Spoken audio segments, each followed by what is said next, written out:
light पनि दिनु न यस्तो लुक यार उता हेर्नु अलिकति ठिक छ कुरो टेन्सन नगर्नु न यार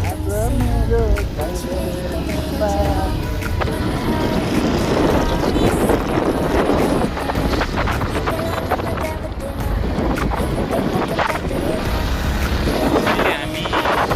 नरियाको भाडा नजिकको भाडा निस्किँदैछ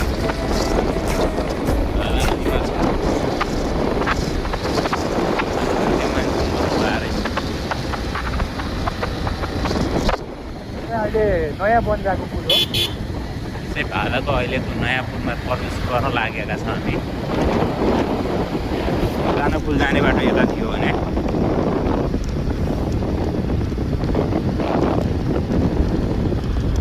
यो चाहिँ भाडाको पुरानो पुल यो चाहिँ अहिलेको नयाँ पुल है टक्क ठाकुर त्यो हाम्रो गेरुवा पुल जस्तै देखिन्छ यो चाहिँ भाडा नदी